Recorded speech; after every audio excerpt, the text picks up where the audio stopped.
بسم اللہ الرحمن الرحیم۔ السلام علیکم۔ ایسے بہترین ٹوٹکے جو دل میں اتر جائیں۔ جوڈلی کی چمک دھمک کو برقرار رکھنے کے لیے جوڈلی باکس میں چاک رکھ دیں۔ اس سے آپ کی جوڈلی کالی اور خراب نہیں ہوگی۔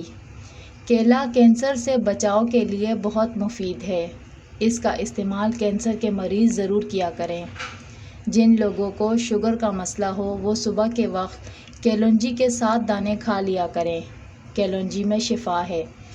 بیسن اور جو کی روٹی شوگر کے مریضوں کے لیے بہت مفید ہے۔ ٹھنڈی روٹی سے دماغ تیز ہوتا ہے۔ جو صبح کے وقت روزانہ کھجور کھاتے ہیں ان کے جسم میں کمزوری نہیں ہوتی۔ چہرے پر چھائیوں کا مکمل خاتمے کے لیے یہ آزمائیں۔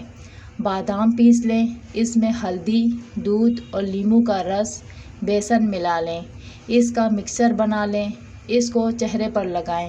3 منٹ کے بعد چہرہ سادے پانی سے دھو لیں، اس کے بعد بادام یا زیتون کا تیل لگا لیں۔ ہفتے میں 3 مرتبہ لازمی استعمال کریں، ناک سے چھائیاں ختم ہو جائیں گی۔ اگر آپ کو ہماری ویڈیو اچھی لگتی ہے تو کمنٹس میں ضرور بتائیں۔ ویڈیو کو لائک، چینل کو سبسکرائب ضرور کریں۔